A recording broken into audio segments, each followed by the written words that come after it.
we're moving beyond dominant imaginaries of the international in higher education. And when I was talking about queering higher education, that's sometimes in conversations that we've been having in the last few weeks about this, it's met generally with a polite frown or a quizzical kind of frown. What exactly do you mean by queering as weirding? So that's what I'm going to try unpack in the next 5 minutes or 6 minutes. Let's see what I managed to do. So we need to, in my view, get properly weird if we're going to start doing what we mean in this working group. So introducing, what do I mean by queering as weirding? Where this came from for me was a reflection on some of the kind of conversations that happen when we're discussing international higher education, or the concept of the international, or the notion of the international as it relates to higher education. And we start making these distinctions. So we've got core, we've got periphery. At the, even when Wallerstein was writing at the start, you had to have the semi-peripheral in between those. And the very notion of semi made me reflect on something Mackenzie Wark said before, which was about, if you start putting neo or post at the start of your concepts, does that perhaps suggest maybe you might want to think about looking in another direction? Similarly, when I encounter a word like glonacal, which is supposed to capture all these various different aspects of levels of the world and ways of viewing at the world, it sounds slightly awkward. And to me, it's akin to arguing over what map projection to use. Now, obviously, I would favor the Dymaxion projection, as you see to the right there, as the, the best way to represent the world on a 2D surface. But how about we risk another starting point? How about we attempt to look at things in a different way? So I'm suggesting queer studies and queer theory as a route to interrogate the normal or the accepted or the given in international research of international higher education. I could have started from any other starting point. I could have started from feminism and feminist scholarship. If you consider, even at the start of when de Beauvoir is writing, she was talking about the notion of male being taken as the default and female having to define itself against that. You can consider critical race theory. I'm thinking of someone like Charles Mills, who writes about the social contract as not being some decontextualized social contract that applied to all people over the world, but it was a racial social contract. Post-colonialism has been doing exactly the same thing. Intersectional researchers have been doing things in the same direction. And this is what Brown and Nash, when they're writing about queer methods in the social sciences, note, which is that queer theory and queer scholars are in good company in the work that they're doing. I've chosen this approach because this is the area of scholarship that I probably know best. So what I'm looking at in the queer theory is the very concept of categorization. So deciding what you are as a person who is not straight is a political and an epistemological distinction and decision. So things started out, if we look at the discipline, and this is what Matt Brim, in one of the set readings we have, was pointing out, things started out as gay studies, gay and lesbian studies, and then there was a switch at one point because there was that political choice to be made between assimilation, gay and lesbian studies, or liberation. Brim, when he's writing about this, is saying that even with the switch over to the notion of queer studies that is apparently liberated in some ways, he's suggesting we've been implicated. We're already implicated as being part of a discipline and an approach to an area of studies that has made a political choice already. It is wrapped up in its institutional setting. It can't escape that, but it can aim for something else. Now, Matt Brim is based in an institution he describes as being the epitome of poor queer studies, of liberation. It's connected to queer globalizations. So he's creating an alternative space, and that's something I'm going to try to do quickly. Another phrase he uses is the notion of naming a thing that exists. So he was saying poor queer studies is a thing that exists, but the formulations of rich queer studies means it's difficult to put your finger on it. I'm going to suggest something similar today. So Müller writes about the predicament of the global East. People were discussing the global North and the global South recently. Anytime we start to make decisions about where to place things, we get into these boundary disputes, quite literally sometimes. And I'm using an introductory paper from Mandelanson et al., who are looking at the Midwest as a norm of the US and a norm in the US, saying though, even though the Midwest is not one of these central parts in some ways of the United States, it is still remarkably connected in all of these various ways. It's not a static backdrop or a bounded space. So that tells us something. And where they're coming from is one of Jack Halberstam's wonderful puns, which is metronormativity, which is a notion in the construction of queer identity that there is a specific journey that one has to take in space. So the person who realizes in some ways that they're different moves from the country to the town, and that's where they get to be different. That's where they get to be themselves. But that's not a mere description of a journey. That's a description of two spaces in an ideological laden kind of way, because moving from country to town isn't just saying that you're now in the town, that's a different place. It's also an erasure, devaluing in some way of country. It's saying that moving from country to town is a good thing. Being in town is a good thing. The country is a bad thing. And what Mandelanson are suggesting to us is that we can understand, instead of taking that view, we can understand the middle as a queer vantage. So as a troubled or unstable perch where we can examine the dominance of different regions. And this relates to some of Tsing's points when she's writing in her various works as well. But I'm suggesting we can push this even further. How about thinking without the category underlying core, region, or periphery? Core, semi-periphery, or periphery. How about we unthink the notion of region at all? Do we need to categorize things in those terms? When we're discussing things in our research, do we need to point out that this is from that region, this is from that region? What I'm suggesting is something that Deleuze and Guattari are talking about at the very start of 1,000 Plateaus. They're saying it's not easy to see things in the middle. It's not easy to write about plateaus. It's not easy to just be stuck in the middle. But if we try make the approach towards unthinking the notion of region, of not using the region in our thought, it might bring us closer to this more connected way of viewing the space that we're inhabiting. Institutionally, in terms of our disciplines, it might bring us closer to a vision and a view of space that is no longer hierarchical, but perhaps closer to Latour's terrestrial. So that's my opening provocation, and I am going to stop sharing and pass it over to Mark, who's going to continue bringing us down to earth. Great, thank you, Andrew. Can I just get a thumbs up that people can hear my audio? Excellent. I've had some technical issues this morning. So, right, let's try sharing and hopefully this will work. Great. Can I get a thumbs up from Susan that you can see my screen? Thank you. Thanks, Susan. You're the one I can see. So, right. Thank you, Andrew, for handing over to me. My name is Mark. I am a first-year PhD student at Coventry University in the UK. This is my cat who's come to help me with my presentation. My area of studies is COIL, Collaborative Online International Learning. And I think you might ask is, well, what is that? What is COIL? Can I just check with Susan that you can see my slide transition? Excellent, thank you.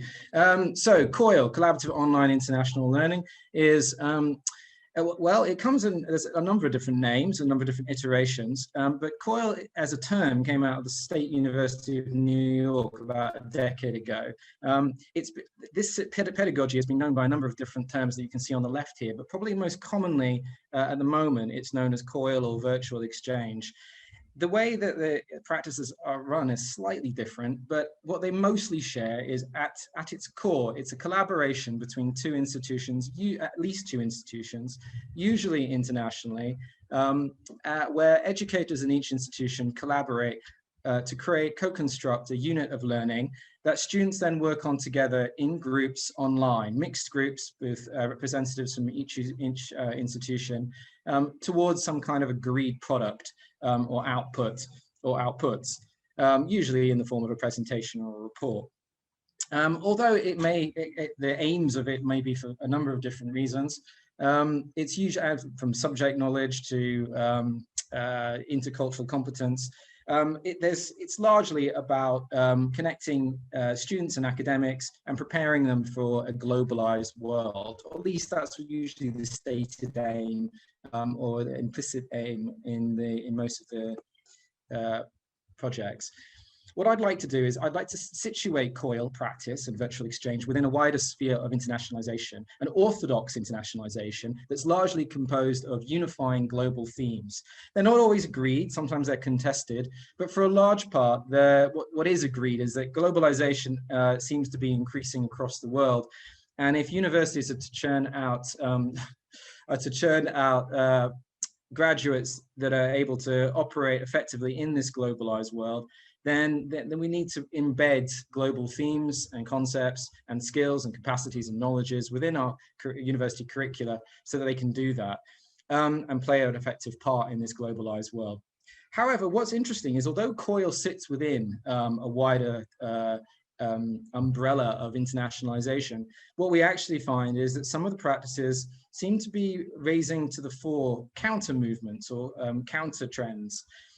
So linking with what Andrew said about queer theory, I'm going to highlight some case studies where I think this is happening or this has happened.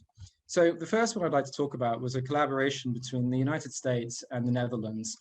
This is the one in green that you can see on the slide now, Mundell 2020. And in this collaboration, students were charged with creating a marketing presentation to promote an area of queer habitation within their local city. And although there was what was universally accepted by the students was queerness as a kind of universal humanity concept, a human concept, what they quickly established was that they had to work out what the local iteration of this internationalized concept it was in their area in order to market effectively as something distinct from all the other queernesses. So this is really pushing this idea of regionalization running parallel to internationalization. This is very similar. This kind of being aware of local sensitivities and local iterations can also be seen in another case study I'll highlight, which is one between the United States and Mexico, and again from 2020. And in this study, the educators on each side of the collaboration aimed to co-construct a unit of work that made use of flipped learning. Now, although this was quite a common methodology in the United States and across Europe, indeed, it's less common in Mexico. And indeed, where they were more used to a more didactic type of teaching style, the students actively resisted this and weren't happy at all. It was reflected in the student feedback. And I think this highlights this idea that sometimes we assume that internationalization is we're on some kind of progression of improved outcomes and outputs, and internationalization is playing a part towards that. But in this case, without taking note of local sensitivities and local contexts, we could be running counter to the perceptions and perspectives of local students. Another case study I'll highlight, and I'm racing through this because I'm mindful of time, was a collaboration between Scotland, Spain, and Venezuela. And in this, engineering students were collaborating together, and educators were very much thinking that the most salient issue that these groups would face would be intercultural, cross-cultural issues to do with culture class and differences in working style. But actually what they found was that the most problematic areas were around gender, student experience and subject knowledge. So there was this kind of assumption that intercultural issues were going to be the most salient factor, but actually, and this was emphasized by the educators, but maybe that was to the detriment of other factors that should have been given equal weighting within their pedagogical design. And finally, and this is going to link to the next talk, I hope, we're all, I think, very aware that English, indeed we're doing this today in English, English as a language could be considered a hegemonic language in global academia. But there are some movements to kind of resist that a little bit, or maybe move beyond it. So in a recent study, Duffy in 2020, et al., a collaboration between the United States and Thailand. They asked students, rather to converse using their own language skills, to converse via an online translation tool. So the American students were effectively conversing in English translated to Thai, and the Thai students were conversing in Thai translated to English. And the idea behind this was it was to try and equalize the power and reduce English as the hegemonic influence. And I hope that this will link nicely to the next talk, which is by Franek, who will talk a little bit more about hegemonic power systems. I'll quickly flash up some references, but these are available on request and following on today's presentation. Thank you for listening. That was a whistle-stop tour, but it had to be brief. Thank you. I shall stop sharing. Thanks very much, Mark. Excellent time control as always. And over to you, Franek. Okay, yeah. I'm starting sharing. Yeah, and can you see my presentation? Yes. Okay, yeah, great, thank you. So I will present now very briefly presentation. I'm Franciszek Krawczyk, and I present a presentation, Why is Criticism Not Enough? The Need for Studies on Resistance Against Internationalization in Polish Higher Education. And to answer the question in title, my first argument is that the criticism become, at least to some extent, criticism towards dominant hegemonic internationalization become quite widespread in academia. And as example of such criticism, I have a recent quote from Polish Minister of Education and Science, Przemysław Czarnek, when he criticized the spending that Polish government spent on publishing in international journals. And he said that it is absolutely clear that the process of internationalization of our science has to be continued. However, it cannot be goal in itself, and it cannot lead to such pathologies like this 100 million zlotys for publishing papers, and that we have to pay additional 255 million zlotys for access to these papers. And we can see it is like, in itself, it is perfectly legitimate example of criticism, of pointing out flaws of dominant modes of internationalization. We could quote numerous studies on oligopolies of publishers or publishing fees to support statement of the minister. However, it is important to see this statement in the context of what resistance, to what actions it needs. It was used to legitimize the change of the current evaluation system by minister without consulting academic community. And in this change of the list of the journals that is priori incentivized to publish by the government, ministers strongly support Catholic University in Lublin, which is his university of, when he studied. And journals that are connected with very conservative Polish professors from humanities mostly. And he also increased number of points for publishing in journals that he published himself. And as we can see, this very legitimate example of criticism leads to a resistance that can be the subject of a serious criticism itself. And that's why I think we need to go beyond and not only think about criticism of current modes of internationalization, but we only need to think about categories and different kinds of resistance that it can inspire.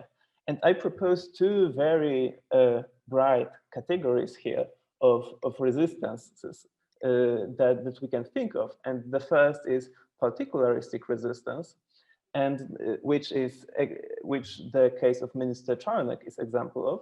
And the second is universalistic resistance, but it is not universal in this criticized way of ignoring the local, but rather universal as addressing local needs by some more global community of resisting actors. And these two somehow ideal types can be characterized like in the slide, that particularistic resistance aims at protecting the few, and it is usually somehow skeptical towards all internationalization, where universalistic resistance affects possibly the widest community, positively affects the widest community of scholars and students and people, and it thinks more about alternative internationalism and not skepticism towards all internationalization. And when particularistic resistance is elitist and it still operates within this dichotomy of global and local or center and periphery, it's, for example, like defending only the local from the global, then the universalistic resistance is open, and it can be characterized by the quote, its goal can be characterized by the quote from Alain Badiou that all true universality is devoid of a center. And when particularistic resistance is usually based on what already exists, like in this case, it is more like protecting these conservative professors that they don't have to change. The universalistic resistance is more a project, and it's open for creation of something new. And these two kinds of resistance, when you think about it, it is not like a simple choice that we want to have to be, that we want to be universalistic. It is more the constant struggle to try to universalize our community that's resisting, our motivation to resistance, and our strategies for resistance. And thank you all. My time is out. So thanks for your attention. That's great. Thank you very much, Franek. And I'm going to pass it over now to Evandro for your presentation. Okay, thank you. And good morning, all. And I will share my screen now. Please. Well, I think it worked. Okay. So my name is Evandro. I'm a science and technology policy at Unicamp, and I will bring a presentation. I've been working with the group for a few months, and I will bring present some ideas to talk about the internationalization of our education in terms of community, university and community engagement. So I start with a question here. Is it possible to think the internationalization of our education in terms of university community engagement within socially excluded groups and societal needs beyond the knowledge economy agenda? So this is my first provocation here. Let me pass my. And I bring here actually some justification about this subject. So I think university and community engagement has a potential of create more awareness about the need to connect higher education institutions, science, and socially excluded groups. And of course, we have some answers to these questions, but I bring these questions as a provocative. So why not value and consider more strongly the university community engagement in the internationalization of higher education and science? And is it possible to build internationalization bridges through university community engagement? So I bring a Latin America perspective. I think it is interesting to think about or to bring some new lights to, or some ideas to the European context. So we have here a tradition of debating university and community engagement since the Cordoba reform of Cordoba in Argentina, and especially in Brazil, the work of Paulo Freire that highlights the importance of knowledge, the knowledge exchange, rather than simple transfer, and highlights the needs to construct that dialogical interactions between science and the community. And or here in a regional perspective, there is institutional effort to integrate university engagement within research and teaching, and to tackle the social needs of the majority of the population. And we have been seeing some cross-nation efforts in order to promote the engagement agenda. So let me. So as a study case, I would like to discuss the case of Montevideo Group University Association. It's a association actually created in the 90s. It is composed by public universities of Uruguay, Argentina, Paraguay, Bolivia, and Brazil that promotes international and regional agenda for teaching, research, and university community engagement. The association is composed by 40 public universities from these countries and promotes common projects and programs between the participating universities, considering, especially nowadays and currently, these societal needs: accessibility and disability, agriculture, water, primary health care, political and social science, regional development, energy, gender, historic regions and frontiers, environment, cooperative and association process, animal health, and human health. The association also develops student and research mobility programs. This is only an image about the website of the association. This front page, we can see in English, but unfortunately, the other ones are in Spanish. Well, to talk about university and community engagement in a cross-nation perspective, the association promotes the University City Observatory, which is a digital platform that reunites experiences of university community engagement in the following areas: citizenship, local development, energy, environment, culture, urban planning, social inclusion, and public health. So the AUGM, this association, promotes a cross-nation platform of sharing experience of universities engaging with communities and local governments. I will show some pictures here. This is the platform. We have here the categories, the themes. Here is social inclusion,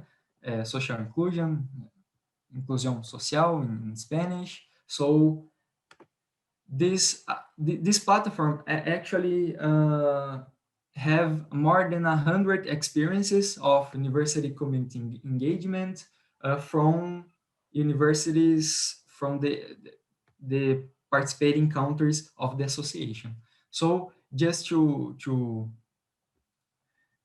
bring an image, we have here some experiences in social inclusion. Here it's one experiences. I picked up this experience randomly just to show that if we click in the experience, we could see an abstract of the practice and informations about country, city, and contact information. So if you access the platform, you could see a lot of university community engagement projects within Latin American countries, and access and contact the person and talk with the person responsible and well, dig in this project. The second form of promoting a regional international agenda of community engagement is through this University Extension Congress.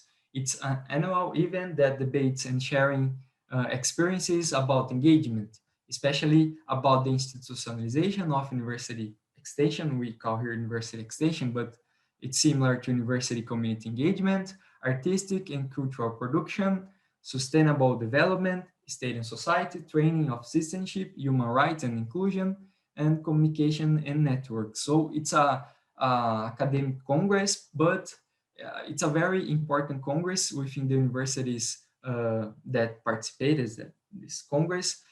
We could share experiences, we could debate university community engagement, theoretically speaking, and so on. I've been participating of this event. I think 3 times, and it's a very great event to know about experiences and debating the community engagement, university community engagement within the Latin American perspective. This is the call for paper for the Congress in this year. So to finish my presentation, returning to the internationalization debate, some ideas to explore. I could bring more about this association, but the time limits, I try to follow the time limit. So trying to think about the experiences, I think the association promotes the exchange of experiences, helping the academic community and higher education institutions to implement engagement projects and to think a common space, a cooperative space, regionally speaking, about university and community engagement. The association also includes the engagement within the internationalization of teaching and research, and mostly thinking about internationalization as a communication process, especially if we talk about university and community engagement. So that's it for today. I could share my references with you would like. I could, I think I forget to put my email. I have my Twitter here, but I could share after. Great, Evandro. Thanks very much. And take a look at the comments because there's interest in your work there. And we will be emailing or uploading the slides shortly. So Dinah, over to you.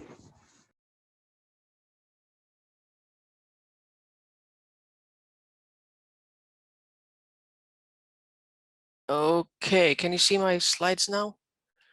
Yeah, okay. So this is perhaps a more personal account of how to unlearn things and how to think, possibly think differently. This is not so theoretical maybe as the others, but maybe more about the possibilities of thinking about research and knowledge in different ways in our own work. We've talked about this before. We've come from the understanding that even if there's a lot of critical research going on, and I'm one of those people, I'm criticizing myself. So let me put that there first. It's easy to do research in a particular way, and in a lot of research, even if we think that we want to be critical, I really appreciated Franek's presentation about how to be critical and how to move on to being an activist, critical activist, and I think that's one of the practical things that I could start thinking about more. But we largely think of internationalization in particular ways in our research, and I think the question that we've all been asking in this session is, how can we unlearn from these things? How can we unfocus on the things that we keep seeing, and how can we unsee what's in front of us and start seeing what's behind the things that we see? So I'm kind of, for me, the approach has kind of always been about procrastination and looking from the corner of your eye. So I'm kind of trying to think of unfocus as a challenge to the normative ideas of doing research and doing sort of both methodologically, epistemologically, doing research in a different way. And I kind of thinking of procrastination as radical. It's not easy to say that I'm currently in the process of writing an article, but because I'm writing that article, I'm actually thinking about 10 different things at the same time because I don't want to focus on that particular thing.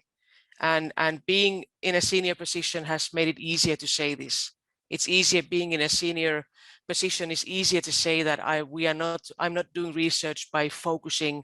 I'm not doing it very systematically either. I'm constantly looking at different things at the same time and trying to be as messy and unfocused as possible. And I deeply apologize to the Alternative Internationalisms group for this as well, because I think they've been a part of the group that's had to suffer from this approach. But I'd like to sort of promote the thinking of unfocus as radical, procrastination as radical somehow, and to tear us away from that particular thinking of how to do research. One of the practical things that I've done is I've been interested in counterfactual histories, and I think that's one way of thinking differently. Counterfactuals as possibilities to open up critical historical processes to critical scrutiny and to challenge historical determinism in a sense. We tend to think that because we have written history in a particular way, that has been inevitable.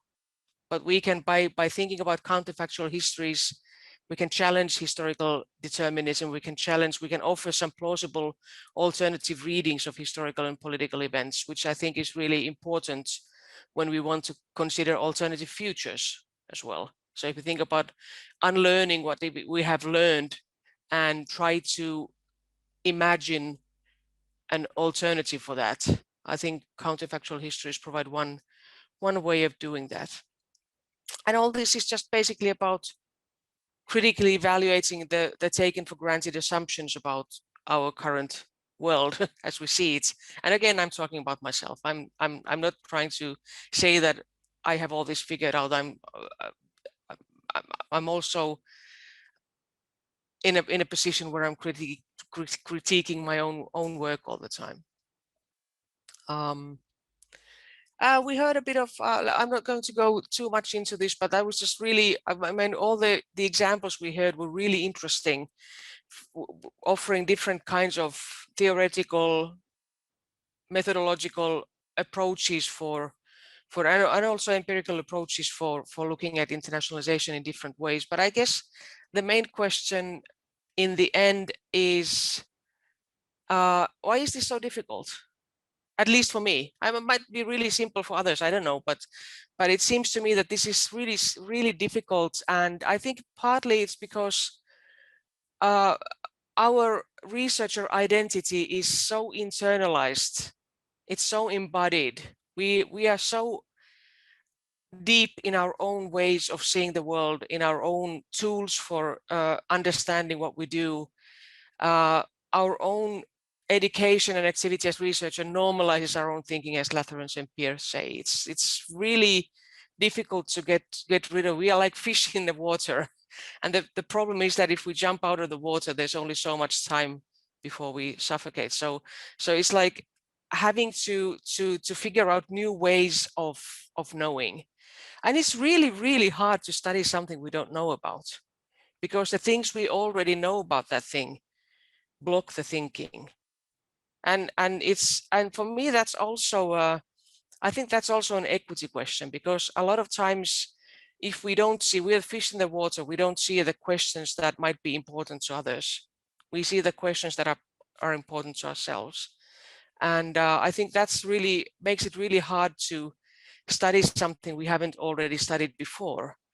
And I mean, that's also like traditionally, that's what research and should be about accumulating new knowledge. But it's also a problem because we accumulate on top of old knowledge, and that's a problem. So how to challenge the hegemonic ways of thinking, but also how to challenge our own ontologies and epistemologies, I think is a really big question, because they are so, like I said, they are so embodied in our system. So I think well, what we're doing next is going into the breakout rooms, but I just want to say that these are the kinds of things that we've been thinking about in the Alternative Internationalisms Working Group, and just want to welcome you to join and continue these discussions. But over to you, Andrew.